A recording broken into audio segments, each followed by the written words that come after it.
Sa mga gustong mag-DIY dyan kung paano mag-skim coat, so kailangan nyo lang ng mga gamit na to, kagaya nito.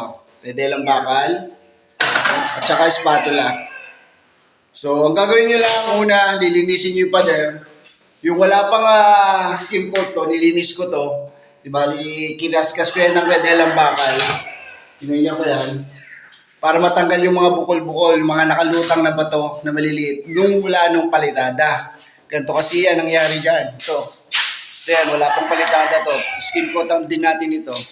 So, kakaskasin nyo lang yun ng redelang bakal o kaya spatula para matanggal yung mga bukol-bukol. Tapos, walisan nyo para malaglag yung mga alikabok. Pagkatapos nun, pwede na kayo magpahid ng skim coat kagaya nito. Ito na yung skim coat. Kailangan haluan ng tubig at the same time kailangan mawala yung mga bilog-bilog o mga bubbles yan. Kailangan mix na mix yan para maayos mong may apply sa pader yan. Ganyan lang ang paghalo niyan. Kailangan nyo rin na hagdanan para maabot nyo yung bandang kisame, kagaya nito. So, ang pag-first coating, ginawa ko ay puro pababa.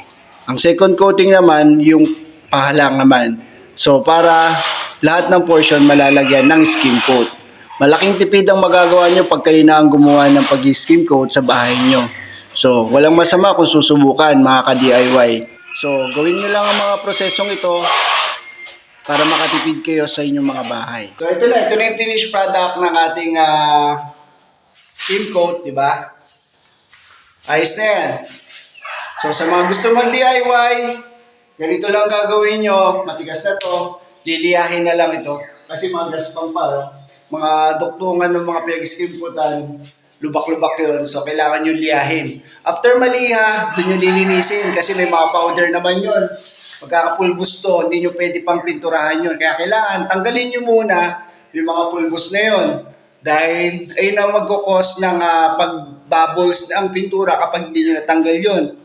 At the same time, hindi kakapit mabuti yung pintura. So, kailangan nyo lang linisin after maliha. Ganun lang yun. Basang-basahan o kaya kung mas gusto nyo, paliguan nyo, hugasan nyo yan, di ba? So, ganun lang mag-DIY ng skim coat. Para lang po ito sa mga gusto mag-DIY, di po tayo sa linyang ito. Wala mo ng ride, rider tayo, clear the road.